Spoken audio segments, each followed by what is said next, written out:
Welcome to the Dream Life is Real Life podcast. I'm your host, Hannah Hermanson.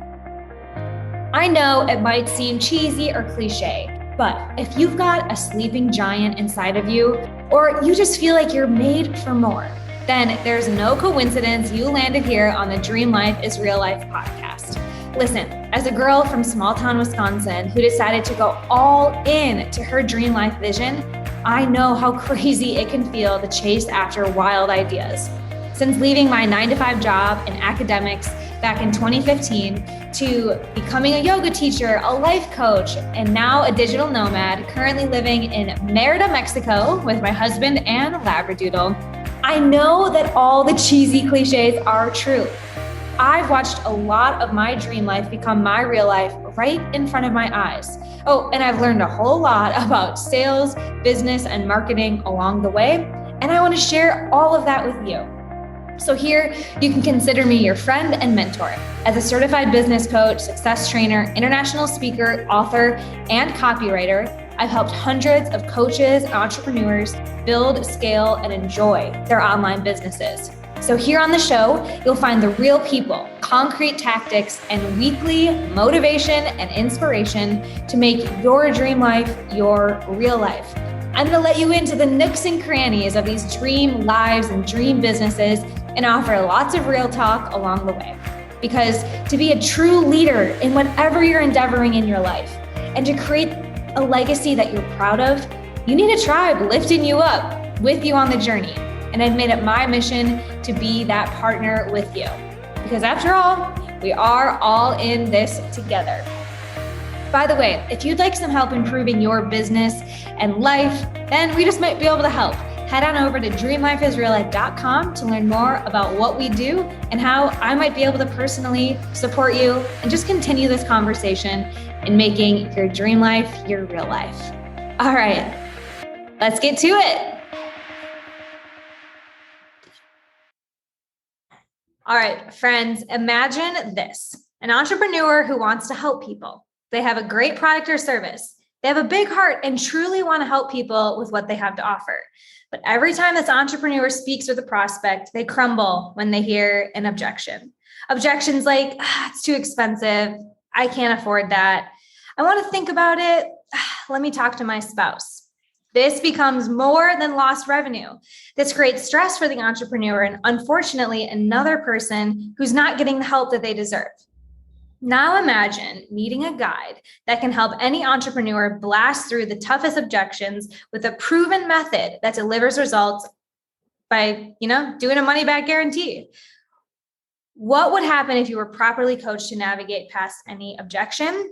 Well, we are on luck today because we are hanging out with Joe Marcoux, who is the founder of the SOS Dojo. SOS stands for Sales Objection System.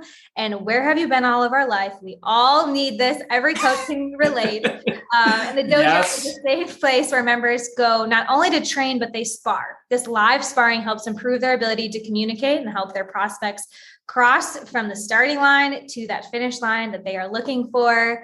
Welcome to the show. Great to have you fresh out the dojo, Joe. Thank you so much, Hannah. I am so honored to be here. And it's, before we started recording, you had mentioned, through these different circles that we've heard each other's names and stuff. And I am absolutely thrilled to be here and following the steps of some of your great guests that you've had. This is episode 130 something. You've been at this, you're cranking it. So I'm really honored. We've done a few reps. Yeah, we've done a few reps. And yeah, it is amazing how when you run in sort of circles and you get to know more and more of these high ticket coaches, just how, the world is so small, but we had never officially connected, even though I've worked with some of your clients, you worked, we've got this crossover, which I think makes a lot of sense for, what I do in copywriting, really being the priming and the motivating and the how do we get people to be interested in our services, to then what you do in taking interested folks all the way through a sales process to eventually investing, enrolling, and becoming those ideal clients that every coach is looking for. But you've also run gyms and you've got a lot going on. So give us the backstory. Like where was the dojo born from? And What's the backstory on the dojo? So, I'll give you the abbreviated version. I think in the United States, you guys call it Cliff Notes, and in Canada, we call them Coles Notes. And so I started in retail at the age of 18. I opened up my very first exercise equipment retail store. So we were selling equipment to gyms and whatnot. And I'd already worked in the health club business by that point, doing personal training, even at the age of 20.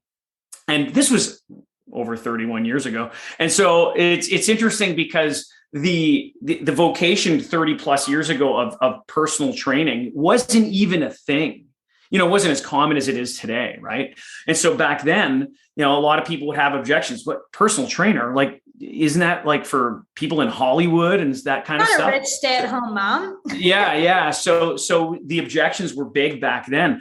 So fast forward in my career, and I had sold my fitness equipment store, and then worked with a variety of different manufacturers in both fitness, bicycles. Got an opportunity to visit in the exercise equipment industry, in the gym industry, literally thousands of different places of that nature. And then even in the bicycle industry, I started measuring my metrics, and I'd visited over 1,200 bike shops as a sales trainer. So in 2007, I wrote a book that's called Boutique Thinking in a Big Box World. And then I started doing what was called Army of One sales training. And as a coach, most people start off as an army of one. All that, yeah. You're doing it all. And so from going from retail to fitness to suddenly the pandemic hits, this is where it got interesting, because part of the Army of One curriculum is SOS, Sales Objection System. And I've been teaching SOS and Army of One in and of itself back in my retail days, 25 plus years of my life, over half of my life, I've been teaching SOS. So because of the pandemic, I'm really, time collapsing the story. I was set up for 144 days of travel before the pandemic hit. I had 144 gigs set up. I was like 2020 was going to be a complete gong show. And then the pandemic hit. And when it hit, I was already in Washington, D.C. doing a live event. And I was asked, go back to Canada because the borders are shutting down. And then for a couple of months, Hannah, I literally had no business because all of my business was live engagements. And thank God for this thing called Zoom. I know. Because now I was able to get people open to the idea of, hey, we're just going to do this over Zoom. And then suddenly it was like, you know what? There's a need for people to learn how to handle objections more effectively. And one of the challenges with doing a live event is it's almost like the one night stand relationship. It's one and done. And there's not a lot of content long-term benefit to that. Right. You get all high on opium. I'm all, sniffing the good, feel good stuff. And then they go back into their real life. And it's like, wow, that's really great. That's a great analogy. I like the one night stand piece. And it's bad habits that fit right back in, right? And so what we've been able to do in the dojo is have a place where people can come week after week, learn new skills, practice old skills, keep the axe sharp, and then improve on their ability to communicate. Because as a coach, how important is it to effectively communicate so that we can help people get motivated to take that step across the starting line? Like, how important is that to you, Hannah? Yeah, well, and I think it's not just that first step, but it's like the act. It's so interesting talking to people with a health background. I'm like a closet fitness instructor, spin and yoga. Yeah, you did yoga and whatnot. There's so many parallels between what you need to learn on the floor, as we would say, and in the business. And that It is about reps and showing up and getting better and doing that practice. And again, like that actual plan, and not just like, oh, I have to take this one course, I'm going to figure out the secret sauce, or I'm going to get this one script, but like really embodying that. And I think that skill is so important to me because I can take it to get people to come to my spin class or to get coaching clients or sell. Like you can just crush life. Yeah. I totally agree. And so what we ended up finding out was as much as people said, hey, we'd love for you to come back. We'd love for you to come back. there's only so much of, you or me to go around. And what this medium allows us to do is to be able to get people into a Zoom room. And what's effectively happened is now we've got week after week and different pods of groups of about 6 to 8 people where we practice handling objections, and we practice listening skills, and we practice body language skills. Because, we were talking about this right before we hit record, and it was, 55% of the way that we communicate is our body language. And so think about it. When you're about to mention your price to someone, you've had a great copywriter that influences people to click the button, to come and set up a calendar, an appointment generated appointment. You're on a phone call or on a Zoom call, and all of a sudden you mention your price, or it's the moment of truth where you have to mention your price. And then the question I have is, how do you feel? Like, what is your body language saying? Even if they can't see you, that language and that tone of voice combined is 93% of the way that we communicate. 38% tone, 55% body language. And so, yes, copywriting. I mean, when you're seeing something in a funnel that gets my attention, and I'm really curious about that, and I'm going to click.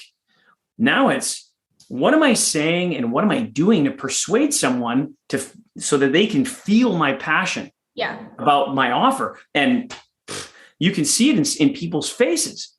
It's about, let's say if your program, let's just say roundabout, it was $5,000. So finally get to that moment of truth. And some people go, and it's 5,000. It's like, what did I just say? Right. I feel so the question I have for you, and I know I've been down this road, I have felt bad of my price that I'm offering because of my own past. And I'll give you an example. I was just thinking about this. What prompted this memory to come up, I have no idea. I remember being a kid. My parents split up. My father moved out east, and my mom didn't have a lot of money. And it was where this memory came from, I can't recall. And I remember I had rubber boots that were so old that they had holes in them, and my socks kept getting wet. And I hated the feeling of wet socks. And I remember this. I was in grade 4, as we say in Canada, or 4th grade in the US. And so I remember making it a habit of taking bread bags. Like, this is, when I'm talking, we had no money. My mom couldn't afford to buy me a new pair of rubber boots. My feet were getting soaked.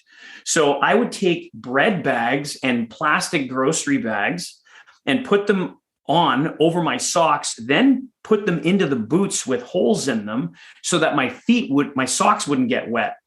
And I remember the kids would look at me and go, what's going on? And because we lived in an area where we didn't have a lot of money, and then across the tracks, I swear to God, it's like, it's literally out of a movie. Yeah. Across there's the a really good tracks, pun in here about loafers. Or have you gotten, there's a loafer pun that I just need to throw out here of putting your feet in bread bags. Okay. It's crazy. But yeah. And so those memories of childhood, if you grew up not having a lot of money, and all of a sudden I'll use an I statement to own it. I've been able to grow and learn and come to a place where now, today, I'm helping people get over those things and have that level of confidence, because, as a coach, we have to have a powerful why. Like, why do I want to help people live a better quality of life through the benefits of exercise? For example, if you're a fitness coach, well, that's what gets you out of bed. That's your powerful why. Then it's, what's your program like? And do you believe in it? Because that powerful belief will translate in your body language when the moment of truth comes and you mention your price. If you can't forge through that, well, then I like to call people, instead of prospects, I like to call them guests. Your guest is going to be seeing you and going, I don't know if they've got there's something weird. There's something off. Yeah. And I think so many coaches, and you're specifically working with coaches now. Yes. And I could jam out about why we love coaches so much. But what I see with them, even in copywriting, is those old stories, those limiting beliefs of like, I'm not that special, I'm not that different, I haven't done this yet, or don't have 18 certifications, only 15. And so is it unpacking childhood memories first? Like, where can coaches really zero in on those inner stories or that stuff that might still be holding them back? Because I see this all the time in that, like, coaches being their biggest bottleneck and just not getting out there and owning it, even though they got the scripts, they know the things, there's still that inner thing. Is this something that you work on in the dojo, or what do you recommend for cleaning up that? And that's fabulous, because even though we start with we'll call it a scripted response, the script means nothing. The script truly is the outcome goal. What really matters is we want to be able to see your conviction. We want to be able to hear your conviction. And so the power of your belief is what leads you to be able to properly communicate that across, whether it's a phone call, live and in person, or cross Zoom. And this is where, you can see in my background, highest energy wins. It's truly one of the things. What's the energy that I'm bringing to the call? And am I listening correctly? And so, we're in the dojo, we're not doing quote unquote therapy with people. That's not, that's not our space. What we're doing is we're putting in the reps and role playing it. And then we're going to ask the right questions to these coaches if we notice that when they're delivering their price, or when they hear, wow, that's expensive. Or if they get the nonverbal. A lot of times you get somebody when you mention their price, say this program, it's 9,000. And then you just hear somebody go, yeah. And then there's nothing. Knock the wind out of them. Yeah. Right. There's nothing said. Then the question becomes, what do I say in that context? Right. And how do I bring that person back to this reality? Because the empathy that we feel is a problem. I mean, and I can asking your listeners and viewers, it's this. Have you ever caught yourself in a position where you've gone through this whole process where you've got this great copy, you go through the DMs, you get somebody on a call, you mention your price, and all of a sudden it's an objection, and then you actually just let them go? Right. You literally go, get back to me when you're ready. I need to think about it. Right. I can't afford it right now, and I'll have to get back to you. And you literally let them go. Now, I'm not suggesting that people are going to close 100% of the people 100% of the time. That's not what I'm suggesting. I am suggesting, however, that if we have the right conviction and we communicate well, is there a possibility that we can improve that probability? And the answer is absolutely yes. Yeah. Yeah. And I think this is so common with coaches that they have that empathy piece, or they think they're like being nice, or they want to be liked, or they don't want to push too hard, that we take that gut punch, like, oh, we got a gut punch too. And now maybe they're right. And that energy shifts. But I'm going to play with you a little bit here, Joe, because I'm not in the dojo, but I'm very familiar with a lot of, these ideas. I've been in the coaching game for 6 years. And something that I've been playing with, and this being an energy game, I'm curious your thoughts, because you said, do you just let them go? And I've definitely been on calls where it's like, well, what do you think about this? Well, think about it this way. Like, let's, stay on and talk about this.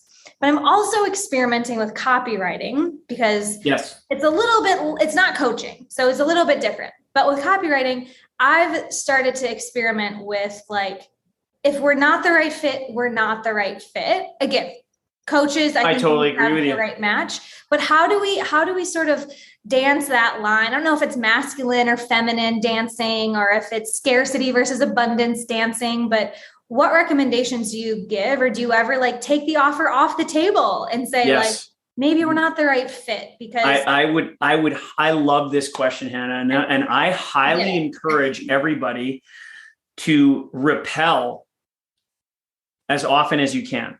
And keep this in mind. I'm a big believer in the law of attraction. So, and I know, Hannah, that you'd mentioned, I've seen it written with you where there's the woo-woo factor. You and I are I think we can vibrate. Type A and a little woo-woo. Here we are. So we're there. And so the thing with the law of attraction is this. I want to obviously attract what I want in my life. And by doing so, I also need to repel what I don't want. Yeah. So that means if somebody comes into the and this just recently happened. We had a wonderful woman come in to the dojo. She's doing very well for herself. And she came in and asked the question. She said, so do you think I have too much masculine energy? And the answer was not at all. Unfortunately, she happened to have a chip on her shoulder. And what I mean by that was she was a guest in the dojo, and we invite people to come in as guests all the time. And if they're a good fit, then we open the door to them and say, listen, are you curious? Would you like to join as a member? What we realized was, unfortunately, and this is how we realized it, there are other members in the dojo that were doing significantly better than her financially and even in the practice that we were doing. Mm-hmm. And yet she had said, well, I want to go into an advanced place because I'm better than everybody that's in here. And it was like, you know what? This unfortunately isn't going to be your space. And we just don't see that it's a good fit. So, and Hannah, this is what's interesting as well. I'm a big believer in the saying that you're better to be a warrior in a garden than a gardener in a war. Mm. And so what I mean by that is, even in the dojo, there's going to be times where we're going to show you some tactics that you might go, you know what, that doesn't resonate with me. And our answer is, then don't use it. Yeah. Like, I want you to have the arrows in the quiver or the tools in the toolbox. And I love this. Better to be a warrior in a garden than a gardener in a war, because you could choose to learn all this stuff and then back off to the level where you're comfortable. Because that's where, like, have you ever heard, Hannah, people say, well, it's integrity. And then it's also a question of comfort. Like, have you ever heard people say, I hate the idea of selling? Yeah. Right. Yeah. And so our approach is, if you're passive in your approach, then people will walk all over you. If you're aggressive, and again, the definition of aggressive is up to you. If you're really aggressive in your approach, you might turn people off. So what we're suggesting as a coach is play your A game, be assertive, be the A advisor, and be the authority. And whatever that looks like to you. So we're going to give you the tools so that you could choose to be the warrior in the garden at peace. Yeah. That makes sense? Totally. Yeah. And I think that there's a lot of that trying it on, right? Yep. And one of the things that I notice in coaches, because it's a hustle, especially at the beginning, you don't have your funnel figured out. You're still just kind of like getting people on the phone, and you're kind of seeing them with dollar signs on their forehead because you got people to pay or things that, in that phase of your business. What advice do you give people who are starting to get into that, like, too assertive or like too, I hear this a lot from clients who are like going through a dry spell, and then they want to pull all the levers, right? Like, Hannah, we need to copyright all these things, and we need to get all this stuff, and and it's like that, like, constriction, I know impacts how they show up to guests or to prospects. Right. And what advice do you give people who are kind of in that tense moment of their business or that building phase to help them move into that place where they can repel and be bring their A game, as you said? So what comes to mind for me is, if you're in a slump, what was your last conversation after the sale that you made? In other words, if you made a sale and then all of a sudden you had your first slump conversation, something might have triggered it in there. Mm-hmm. And oftentimes it might be something where you picked up where somebody might have said something like, you know what, I'm feeling like you're putting a lot of pressure on me right now. And if that happens, what do you think your own spirit space or your own mental space will be on the following call after that? Don't be strong. That, right? Don't be assertive. Yeah. So find out where that is. And then I think that the idea of working your own magic, and whether you believe in doing affirmations or whether you believe in, having a thank you or gratitude journal, and looking at your powerful why. Go back to, why am I doing this? Yeah. Why am I doing this? Because Start with Why by Simon Sinek. Once you have your powerful why, that's what's going to motivate you. So when I hear somebody say, and it could be an objection, and I want to give you the two-step process of the SOS, Hannah, so that your listeners and viewers can get it. SOS stands for Sales Objection System. And here it is, guys. Here's the blueprint right here. Step 1, you acknowledge the person. Step 2, you ask a question. So if somebody says to me, wow, you know what? You're putting a lot of pressure on me right now, Joe. I actually do the hand movement. 55% body language. Whoa, right? Like, stop.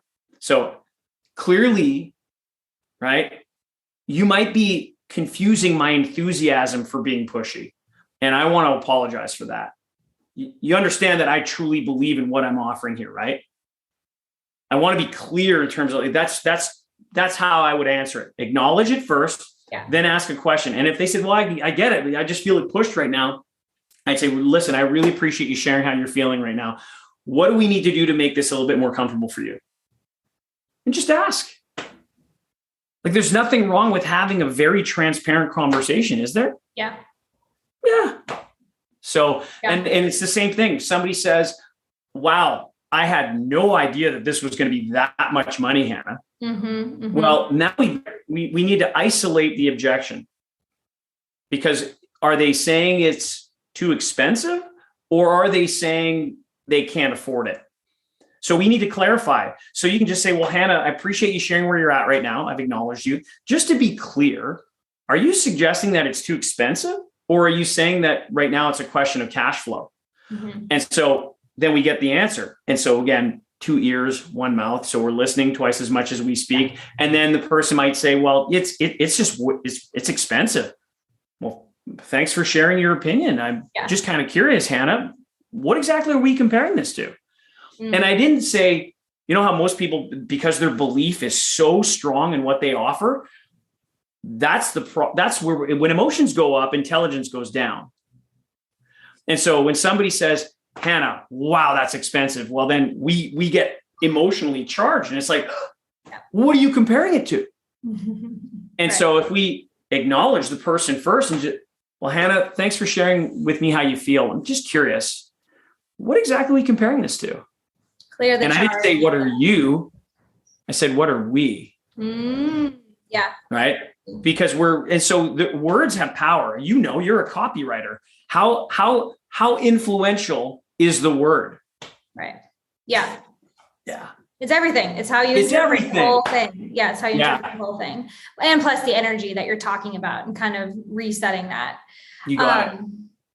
Yeah. And I love that. And I think coaches can really resonate with that, because that's good coaching practice to not just like jump in and fix or explain or ask a question, but to like acknowledge, take some ownership, clear the charge, and then use that just curious sentence starter to move forward in a more pointed direction. Because that's so true. Oh my God. I feel that with my husband all the time too. It's like, I'm upset. And well, what do you need? I don't know. I'm just upset. I can't think clearly, you know? So I think that's a great tip for sales and just like life and coaching in general. In life, Hannah, you wouldn't believe the testimonials I have from some of the toughest nailed guys that have said, this has literally changed my marriage. It's so much fun.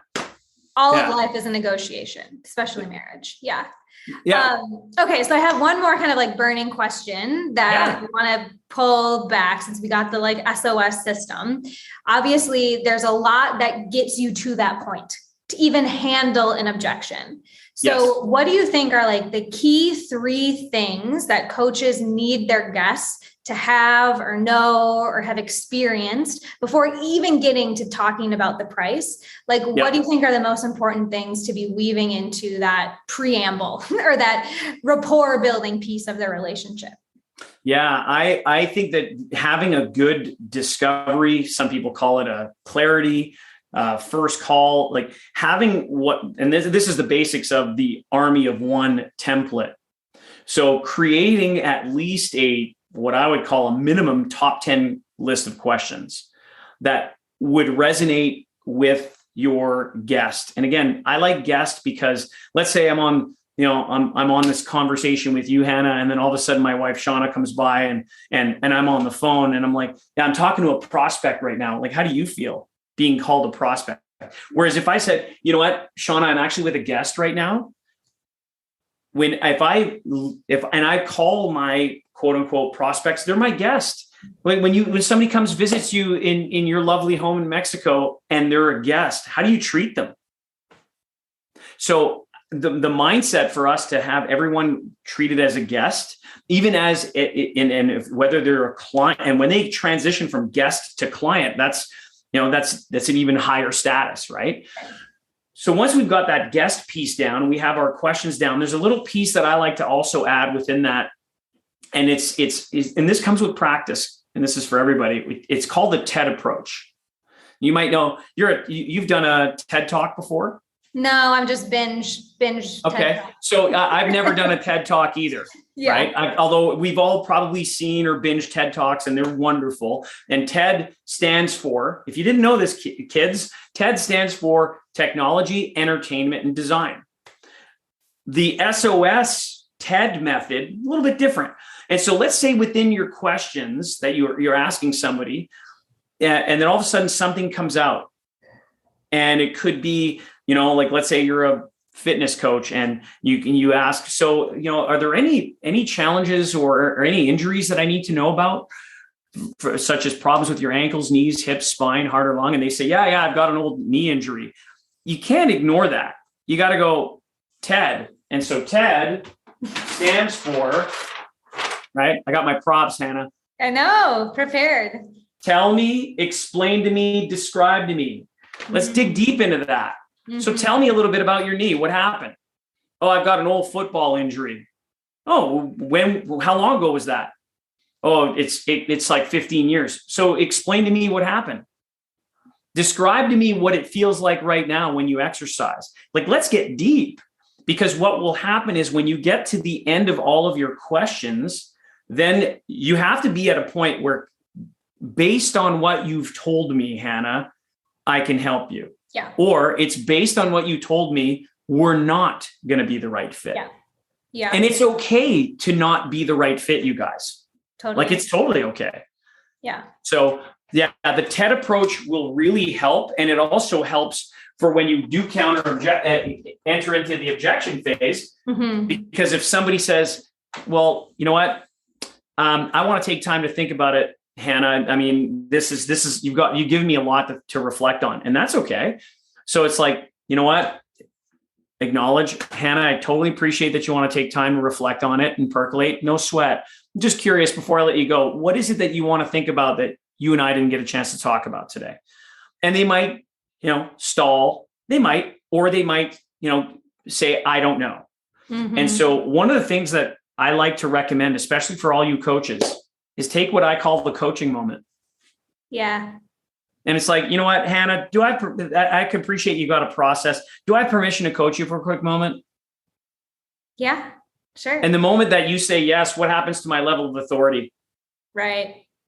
And it's like, so you know what, as your coach, I really need to work with you here, because earlier on you told me about your knee, and you told me that this was hurt, while you were playing flag football. Mm-hmm. And yet you've now put on 20 pounds and it's been stubborn.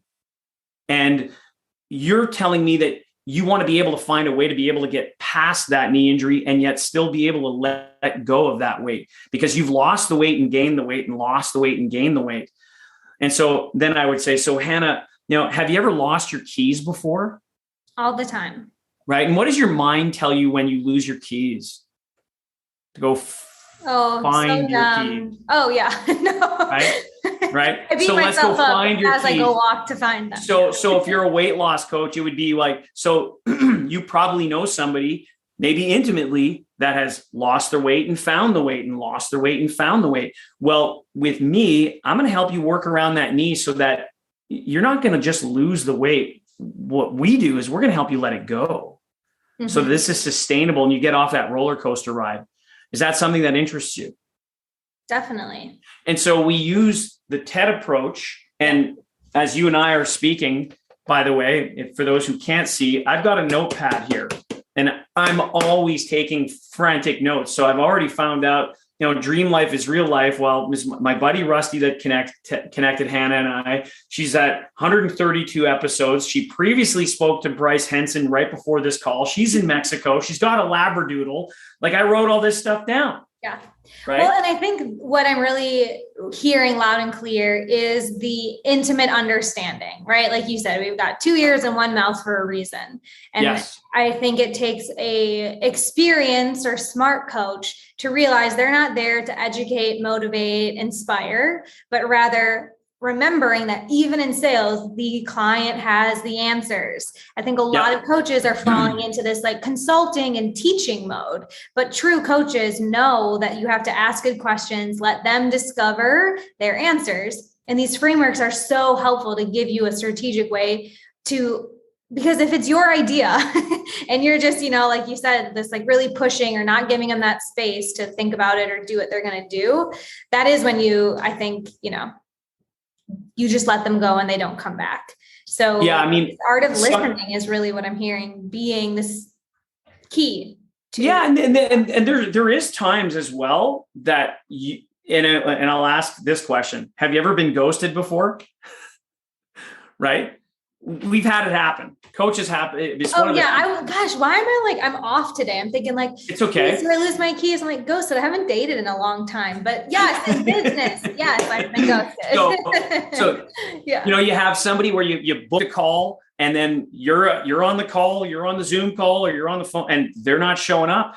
And so one of the things that, if somebody says, hey, listen, I really want to take time to think about it, and they're insistent, it's okay. The suggestion that I would have is, okay, well, tell you what, I'm going to take a look at my calendar here. We're Tuesday. So I've got time tomorrow or Thursday. What works better for you, Hannah? Tomorrow. Okay. So what I've done is, you notice that the way that I posed the question, no wasn't on the table. Right. It was, let's do this or this based on my calendar. So you said tomorrow. Great. Is it morning or afternoon? Morning. Right. So under the same context, we book it based on our availability, because let's face it, you guys, there's people that will, based on that desperation piece that you mentioned earlier on this broadcast. Mm-hmm. Sometimes people are so like fired up and they'll do anything. And suddenly they're taking calls at like 10:30 at night. And that's not a sustainable quality of life. Yeah. And so, consider this, you guys, consider the idea of, this or this, the either or option when you're looking to book a call for the future. Because if the idea of closing at all cost, that's not the approach that we want to share. The opportunity here is, what do I need to do and how do I ask in such a way where someone is motivated to want to buy from me as opposed to feeling sold? Mm-hmm. Yeah. Because people don't want to be sold. But they want to be sold. They want to buy. And so if you're feeling compelled where it's like, wow, you know what, that really makes a lot of sense. Yeah. And I'm going to do this. That's what I want for you. As opposed to, one of the little tricks. And again, I want to drop as much gold as I can here, Hannah. One of the things that I highly recommend for everyone is the moment that somebody says yes, they haven't even paid you yet. The moment that they say, I'm going to do this. Excellent. Congratulations, Hannah. You're going to absolutely love this program. How does congratulations feel to you? Woo! Excited. Right? You feel good. I validate your decision. I haven't even been paid yet. And I validate you. And what a lot of people do is they say, thank you. And all of a sudden people have buyer's remorse, like that your customers oh, yeah. Right. So, my preference would be, and again, it's just a suggestion, you guys, and I say this in the dojo all the time, and so do my black belts, take our information like spare ribs, you keep the meat and you throw away the bone. If it doesn't make sense, chuck the bone. If it makes sense, keep the meat. And in this context, it's like, you know what? Congratulations. Let's get you all settled up here, and then we'll get you started in the next available dojo. And that's for all of you. It's the same thing, right? Congratulate your folks, congratulate your guests because they've decided, because the decision process is the hardest part. Right. Well, in a sales call, it's such a coaching opportunity and exercise. And I think there's so much of what you've shared that really, again, bring people back to their why, to being a coach, to showing up as that A player. And Joe, congratulations for sharing all of this and making this decision to drop so many nuggets here. Would you like to tell listeners where they can follow you, where they can join the dojo, or just get more of these sales nuggets from you and continue this conversation? For sure. You can go to SOSDojo.com, SOSdojo.com, and you can come in for a free session anytime. If you're a coach, this is right up your alley. You can also, you can check, I'm on LinkedIn as Joe Marcoux, JoeMarcoux, as an X marks the spot. And then you can actually, we have an Instagram that's SOS Dojo, just the same. Dojo, so yeah.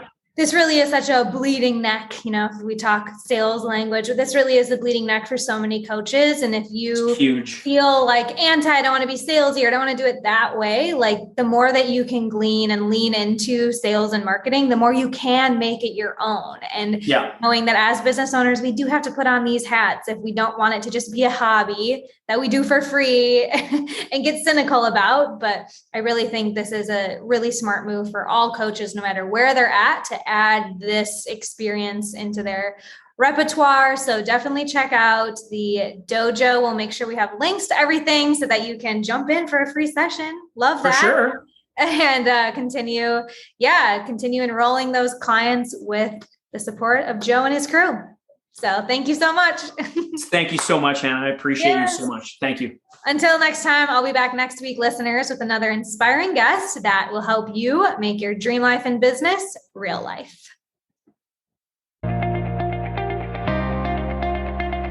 And don't forget to hop on over to dreamlifeisreallife.com/show for specific goodies that we talked about today and access to continue the conversation with these guests as well as myself. I cannot wait to see what you create. Until next time.